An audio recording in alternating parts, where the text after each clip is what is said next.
माननीय अध्यक्ष महोदय,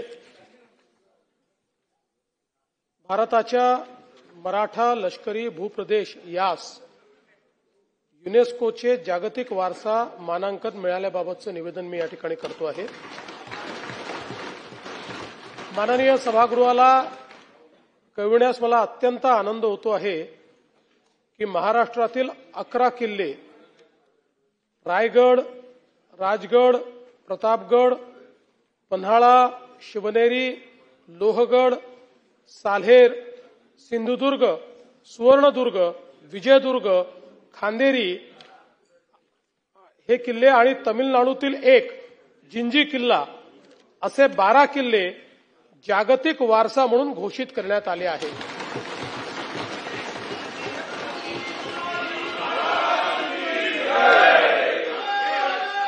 छत्रपती शिवाजी महाराजांनी घडवलेली ही दुर्ग संपदा ही महाराष्ट्राच्या शौर्याचा आणि संस्कृतीचा वारसा आहे। या ऐतिहासिक किल्ल्यांना युनेस्कोचे जागतिक वारसा यादीत समावेश होणे ही संपूर्ण महाराष्ट्रासाठी आणि देशासाठी अत्यंत अभिमानाची बाब आहे। या सभागृहाच्या माध्यमातून मी माननीय पंतप्रधान श्री नरेंद्र मोदीजी यांचे विशेष आभार मानू इच्छितो। याचं कारण त्यांच्याकडे देशातल्या वेगवेगळ्या भागातनं 7 प्रस्ताव युनेस्कोमध्ये नॉमिनेट करण्याकरता गेले होते। त्यापैकी माननीय प्रधानमंत्री मोदयांनी निर्णय केला की छत्रपती शिवरायांचे किल्ले हेच जागतिक वारसा स्थळ म्हणून त्या ठिकाणी नॉमिनेट करायचे आणि हे त्यांनी नॉमिनेशन केलं। आणि या संपूर्ण प्रक्रियेमध्ये माननीय केंद्रीय सांस्कृतिक कार्य मंत्री आणि त्यांचं मंत्रालय, माननीय केंद्रीय विदेश मंत्री आणि त्यांचं मंत्रालय, भारतीय पुरातत्व सर्वेक्षण विभागाचे सर्व अधिकारी, युनेस्कोमध्ये भारतातील राजदूत आणि तसेच या संपूर्ण प्रक्रियेमध्ये माझे सहकारी ॲडव्होकेट आशिष शेलार, मंत्री सांस्कृतिक कार्य आणि मुख्यमंत्री कार्यालयातील अपर मुख्य सचिव श्री विकास खारगे, विभागाचे सर्व अधिकारी, कर्मचारी या सर्वांचे मी आभार मानतो। आणि यासोबतच काही आर्किटेक्ट्स, काही हिस्टॉरियन्स, इतिहास तज्ञ यांनी देखील या प्रक्रियेमध्ये सहकार्य दिलं, त्याबद्दल त्यांचे देखील मी मनापासून आभार मानतो। भौगोलिक परिस्थितीचा उत्तम वापर करून किल्ले बांधणी, गनिमी काव्याला अनुकूल भूरचनेचा उत्तम वापर, वैशिष्ट्यपूर्ण दरवाजे, बुरुज व भूप्रदेशामध्ये लपणाऱ्या तटबंद्या, लष्करी रणनीती, गनिमी कावा याला पूरक ठरणारे डोंगरी किल्ले, पूर्वीच्या राजांनी किल्ले महसूल विषयक नियंत्रणासाठी बांधले, मात्र महाराजांनी याचा वापर लोककल्याणार्थ निर्माण झालेल्या स्वराज्य बांधणीसाठी केला। हा विचार युनेस्कोने अद्वितीय वैश्विक मूल्य म्हणून मान्य केला आहे। सांस्कृतिक कार्य विभागाअंतर्गत असणाऱ्या पुरातत्व वास्तू संग्रहालयाचे संचालनालयाचे डॉक्टर तेजस गार्गे संचालक यांनी हा प्रस्ताव तयार केला।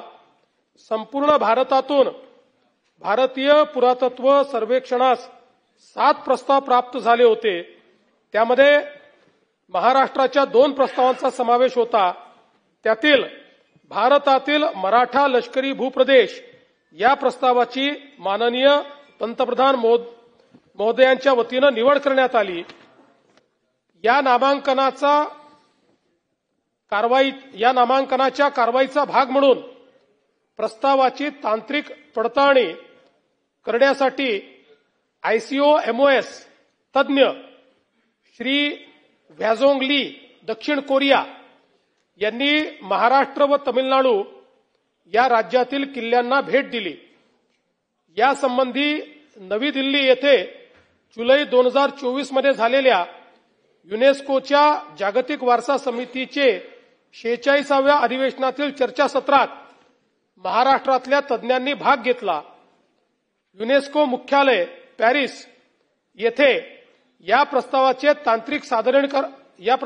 तांत्रिक सादरीकरण करण्यासाठी महाराष्ट्रातून एक शिष्टमंडळ गेले, ज्यात माझे सहकारी आशिष शेलार आणि अप्पर मुख्य सचिव विकास खारगे, श्री हेमंत दळवी, उपसंचालक पुरातत्व व वास्तू संग्रहालय संचालनालय यांनी भाग घेतला. त्यानंतर पॅरिसमध्ये जुलै 2025 मध्ये होऊ घातलेल्या अधिवेशनात युनेस्कोच्या संस्कृती समितीच्या सदस्य देशांमध्ये मतदानाद्वारे यावर निर्णय होईल असा निर्णय घेण्यात आला. सर्व सदस्य देशांची मते आजमावण्यासाठी आंतरराष्ट्रीय पातळीवर बैठका घेण्यात आल्या. मुख्यमंत्री आत्याने मी स्वतः विदेश मंत्रालय, युनेस्कोमधील भारताचे राजदूत आणि अनेक देशांच्या राजदूतांची थेट संपर्क साधून नामांकन झालेल्या किल्ल्यांचे महत्त्व हे विशद केले. आमचे सहकारी माननीय एकनाथराव शिंदेजी, माननीय अजितदादा पवार, आम्ही तिघांनी माननीय प्रधानमंत्री महोदयांची भेट घेऊन त्या ठिकाणी केंद्र सरकारने यात पुढाकार घेऊन केंद्र सरकारच्या मंत्रालयाने या ठिकाणी या संदर्भातलं कोऑर्डिनेशन करावं आणि विदेशातल्याही आपल्या राजदूतांना या संदर्भात योग्य ते आदेश द्यावेत अशा प्रकारची विनंती आपण केली होती. शेवटी दिनांक 11/7/2025 रोजी युनेस्कोच्या सांस्कृतिक समितीच्या आंतरराष्ट्रीय बैठकीत एकमताने भारताने ही विजयश्री खेचून आणली. मला सांगताना आनंद वाटतो की जवळपास या सगळ्या कमिटीपैकी त्यात सगळेच देश आहे, पण मतदानाचा अधिकार हा रोटेटिंग असतो. 20 देशांना अधिकार होता. या 20ही देशांनी छत्रपती शिवरायांचे हे किल्ले जागतिक वारसा स्थळ आहे अशा प्रकारचं मतदान केलं आणि त्यामुळे एकमताने या ठिकाणी हा प्रस्ताव मंजूर झाला. 17व्या शतकात सेल्फ रूल म्हणजे स्वराज्य, रयतेचे राज्य असावे आणि तेही लोककल्याणार्थ छत्रपती शिवाजी महाराजांच्या राजमुद्रेवरील विचार त्या आणि आजच्याही काळाच्या मानाने प्रगत आहे आणि म्हणून इतर समकालीन राज्यकर्त्यांमध्ये शिवराय अद्वितीय ठरतात. मला या ठिकाणी सांगितलं पाहिजे की अनेक राजदूतांनी देखील ही जी काही आपली राजमुद्रा आहे त्याच्यावरचा विचार समजून घेतला आणि हा विचार कालाच्या पलीकडचा आहे अशा प्रकारचं मत त्या ठिकाणी व्यक्त केलं. मुख्यमंत्री म्हणून मी हे माझे भाग्य समजतो की छत्रपतींच्या गडकोटांचे मानांकन मिळवण्याचे शिवकार्य माझ्या सहकाऱ्यांच्या अथक प्रयत्नातून या शासनाला साकारता आले. आता हे मानांकन टिकवणे हे आपल्या पुढे एक मोठे आव्हान आहे. यासाठी मी महाराष्ट्रातील जनतेलाही आवाहन करतो की छत्रपती शिवाजी महाराजांनी उभारलेल्या अद्वितीय किल्ल्यांचा वारसा जपण्यासाठी हातभार लावावा. मी या ऐतिहासिक यशाबद्दल सभागृहामार्फत महाराष्ट्र शासन सांस्कृतिक कार्य विभाग, पुरातत्व व वस्तू संग्रहालय संचालनालय आणि या कार्यात योगदान दिलेल्या सर्व मान्यवरांचे व महाराष्ट्रातल्या तमाम जनतेचे अभिनंदन करतो व भारताचे प्रधानमंत्री माननीय मोदीजी यांचे विशेष अभिनंदन करतो.